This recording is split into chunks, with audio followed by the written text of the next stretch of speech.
Актуальныя праблемы сучаснасці, гісторыя, культура, родная мова і мастацкае слова. Пра гэта і не толькі пісьменнік і публіцыст Навум Гальперовіч гутарыць з вядомымі людзьмі краіны. Вітаю вас, дарагія сябры. Вобраз Навагрудчыны, яе краявіды, гісторыя, быт і праца людзей назаўжды засталіся ў сэрцы Адама Міцкевіча, у яго творчасці, выкладчыцкай і грамадска-палітычнай дзейнасці. Мой сённяшні гость, дырэктар дома-музея Адама Міцкевіча ў Наваградку, Мікалай Гайба. Вітаю вас. Добрый день. Мікалай Гайба, краязнавец, гісторык, нарадзіўся ў вёсцы Вялікія Вераб'евічы Навагрудскага раёна на Гродзеншчыне, дзе вучыўся ў сярэдняй школе. Служыў у групе савецкіх войск у Германіі. У 1988 годзе скончыў гістарычны факультэт Беларускага дзяржаўнага універсітэта. Пасля працаваў настаўнікам гісторыі і грамадазнаўства ў Дамавіцкай сярэдняй школе Чэрвенскага раёна. З 1991 года жыве ў Навагрудку, дзе працаваў малодшым і старэйшым навуковым супрацоўнікам гістарычна-краязнаўчага музея. У 1997 годзе скончыў аспірантуру Інстытута гісторыі Нацыянальнай акадэміі навук Беларусі. Са студзеня 2000 года працуе дырэктарам дома-музея Адама Міцкевіча ў Навагрудку. Выдаў 5 кніг і апублікаваў звыш 90 навуковых і краязнаўчых прац. Мікалай Павлович, мне вельмі прыемна сёння пагаварыць з вами, тым больш, што сёлета споўнілася 100 год з таго часу, калі было прынята рашэнне аб стварэнні гэтага музея, ну і 20 гадоў вы дырэктарам гэтага музея. Які шлях зрабіў за гэты час музей, чым ён жыве сёння? Сапраўды, рашэнне было прынята 100 гадоў назад, а фактычна музей запрацаваў з 1938 года. Вайну быў разбураны, адноўлены, і сучасны выгляд ужо існуе 30 гадоў. Ну а за час маёй працы ў музеі створана дзеючая сёння экспазіцыя. Прачытаць пра Адама нашага можна в энцыклапедыях, у кнігах, а людзі прыязджаюць, каб па гэтай зямлі пахадзіць. І мы больш акцэнт робім якраз, як ён вучыўся ў школе Навагрудскай, хадзіў з сябрамі на вяселлі, на дажынкі, на розныя такія мерапрыемствы, з чаго і потым стаў паэтам-рамантыкам. На гэта акцэнт. І гэтаму прысвечаны першыя 3 залы з 5. У адным з навуковых артыкулаў вы пішаце: «Пакінула свой след у жыцці і творчасці Адама Міцкевіча і сама беларуская мова, слова, якое ён свядома ўжываў у шэрагу сваіх твораў». Гэта вядома, як Адам Міцкевіч называў беларускую мову адной з самых прыгожых моў у свеце. І самае галоўнае, што я чытаў вашы даследаванні, што ён разам з тымі «Ой, Літва, айчызна моя» называў яшчэ і слова «Беларусь». У вершах мы гэта слова не знойдзем. У перапісцы ёсць. Таму што на год нараджэння Міцкевіча тут проста трэба такі факт ведаць. Была літоўская губерня. Гэта Вільня, Гродна, Навагрудак, Брэст. І калі Міцкевіч піша пра некія падзеі на ўсходзе сучаснай Беларусі, ён піша ў Беларусі.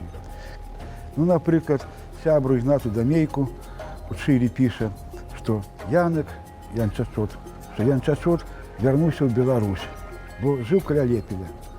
А потым пераехаў у Літву і працаваў бібліятэкарам у графа Храбцовіча ў Шчорску. Літва ён меў на ўвазе гэты край проста, так?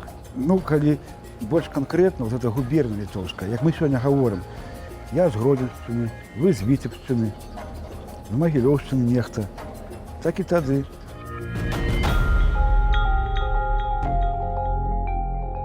Дарэчы, вы неяк так пазбягаеце гаварыць пра тое, што польскі ці беларускі ці літоўскі гэта паэт. Канешне, ён, безумоўна, вялікі польскі паэт.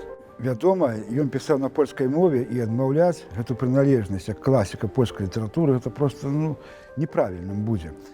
Але за апошнія, скажам, 25 гадоў і польскі бок прыняў такую пазіцыю, што раз Міцкевіч нарадзіўся на землях сучаснай Беларусі, пісаў пра навагрудскія тэрыторыі, гісторыю. Напрыклад, у яго паэме «Пан Тадэуш» рэальна ўпамінаюцца 9 вёсак навагрудскага павета, якія сёння ёсць. Напрыклад, шляхта паехала на паляванне на Любовскую пушчу у вёску Купіск. Это ж наша вёска Новогрудская. Ці як два паны, скажем, паміж сабою выхваляюцца, хто з іх лепш гасцей прыме. Ці я ў Кашалеве, ці я ў Негрымаве. Літоўцы кажуць, а ён ж вучыўся ў Вільнюсе, працаваў у Каўнасе, пісаў не як-небудзь, не Польша, там, ці Беларусь, а Літва, мая айчына. Яўрэйскія карані знаходзяць таксама прыхільнікі гэтай версіі.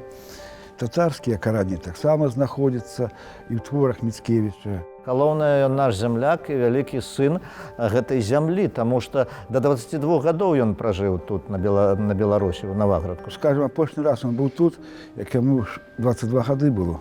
К таму часу памерлі бацькі і яшчэ не было надрукаваных першых кніг.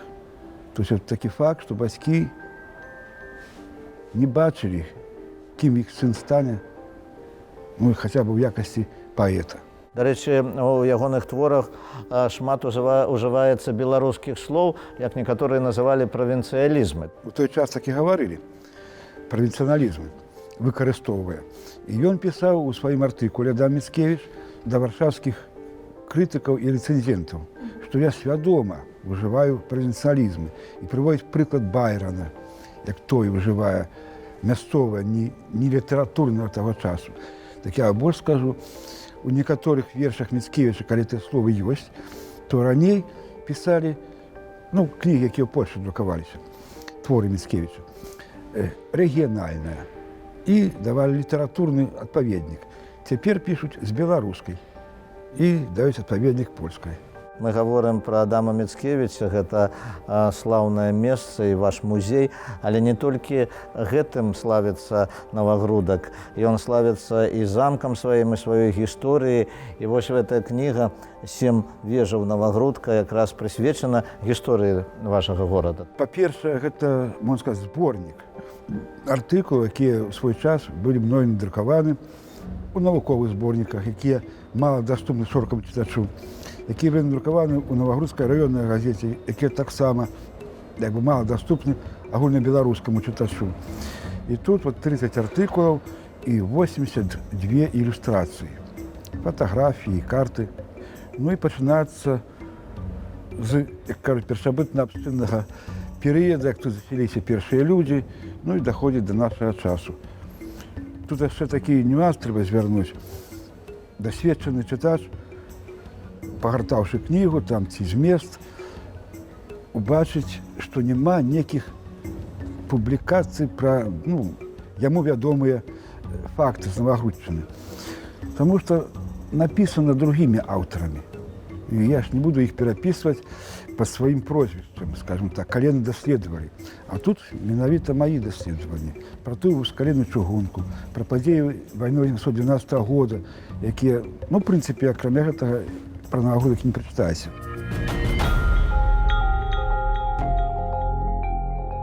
Ну, вось я вашай цытатай пацверджу. Наш замак, які ўзнік у сярэдзіне 11 стагоддзя, стаў сведкам слаўнай гісторыі Новагрудка, а яго рэшткі, якія захаваліся да нашых дзён, з'яўляюцца самай вядомай славутасцю раёна і папулярным месцам наведвання і беларусаў, і замежных турыстаў. Многа турыстаў бывае вось на замчышчы, на замку. Гэта, конечно, десяткі тысяч у год. Таму што, напрыклад, толькі наш музей Адама Міцкевіча в мінулым годзе было 30 тысяч наведванняў. Не все, скажем, якія ёсць у горадзе, заходзяць у музей. Вот. А калі чалавек прыехаў і быў у музеі, то абавязкова на замкавую гору сходзіць. Так што можна дабавіць эту колькасць наведванняў замка і горада. А якім вы бачыце будучыню гэтай гістарычнай каштоўнасці, таму што такіх збудаванняў у нас не так і многа захавалася.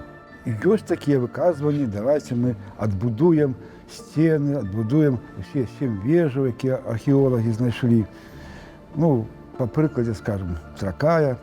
Але факт такі, што няма апісання, які быў замак у той час, які ён існаваў. Нема малюнка, ёсць проста рэканструкцыя. Поэтому прапануецца спецыялістамі адкрыць сцены, якія ёсць, а яны ў зямлі ёсць, прысыпаныя валом, вал этот раскрыть и, магчыма, вежу шчытоўка адбудаваць чацвёртую сцяну па фатаграфіях пачатку 20-го стагоддзя, она захавалася, і як варыянт зрабіць там або музей гісторыі ВКЛ, або хаця бы музей гісторыі замкаў. Я вычытаў у адным артыкуле нашага краязнаўца Алеся Карлюкевіча, што вось Гайба такі цікавы чалавек, што яму патэлефануеш, і ён абавязкова дасць нейкую кансультацыю, раскажа пра нейкія незвычайныя цікавыя рэчы. Да музея Да Міцкевіча я 8 гадоў працаваў навуковым супрацоўнікам у гістарычна-краязнаўчым музеі. Потым пытанні для мяне самыя розныя. То знайсці вуліцу 19 ці 18 стагоддзя, якая сёння не існуе, і што на ёй было, ці нават марфалогію Навагрудскага ўзвышша. Гэта які там пясок, якая там гліна. Вот. Самыя розныя пытанні. Правільна ўсё-такі называць, некаторыя гавораць Наваградак, вы гаворыце Навагрудак. Якая ж ўсё-такі правільная назва вашага месца? Правільная назва 16 стагоддзя Новагародак. Але з часам гэта скарацілася да Наваградак. І гэта было слово, якое было, а калі ўжо справаводства перайшло, будем говорить так, в канцы 17 стагоддзя, 18 на польскую мову, то на польскі манер Навагрудак. І тут такая памылка часам узнікае. Грудак – гэта, як бы узвышша некая, гора. А на самой справе польскае слово грудак – это гарадок. То есть Навагрудак в перакладзе новы гарадок. Так, як ён называўся у 13 стагоддзі, у часы Міндоўга, новы гарадок літоўскі. Ну, і наша традыцыйная пытанка, я яе крыху парушу тым, што такое ёсць пытанне, у якіх трох месцах, напрыклад, вы параілі пабываць кожнаму беларусу. Ну, я полацкі чалавек, вы навагрудскі чалавек, і, канешне, вы адзначыце гэтыя месцы. А якія яшчэ месцы вы б назвалі ў нашай краіне, дзе варта пабываць кожнаму? Это Гродно. Абавязкова трэба заехаць. Як вы сказалі, Полацк, Навагрудак, без іх ніяк. У свой час, як неяк падлічыў, быў у 57 райцэнтрах. І кожны, напрыклад, і Копыль, і Несвіж, і паставы мне падабаюцца з гістарычнымі будынкамі. Тыженгаўза, так. Прадоўжыце, калі ласка, фразу «Беларусь гэта». Моя радзіма, радзіма мільёнаў нашых жыхароў. Это месца, якое прымушае да сябе вярнуцца. Раптам у вас была такая магчымасць, з кім бы з выбітных гістарычных асоб вы хацелі б сустрэцца і пагаварыць? Безумоўна, я назову Да Міцкевіча. Таму што, ведаючы, скажем, яго перапіску, пра якую я завёў акцэнт у сваёй кнізе «Сэрцу міла айчына», менавіта не творчасць, не вершы, а перапіску. Мне некаторыя пытанні хацелася удакладніць. А што зараз вы чытаеце і каго б вы параілі пачытаць нашым тэлегледачам? В большай ступені я чытаю гістарычную літаратуру, але, напрыклад, ёсць такая кніга у меня дома «Девушки чуть выше остальных». Там такія эсэ. У тым ліку пра жыццё Міцкевіча у Москве. Што для вас родная мова? Родная мова – это мова, на якой я пачаў гаварыць. Ну што ж, дзякуй за тое, што вы прыехалі да нас Навагрудка. Жадаю вам плёну у вашай працы. А нашым тэлегледачам нагадаю, што сённяшнім маім госцем быў дырэктар музея Адама Міцкевіча ў Навагрудку Мікалай Гайба. Усяго найлепшага, да пабачэння, да сустрэчы.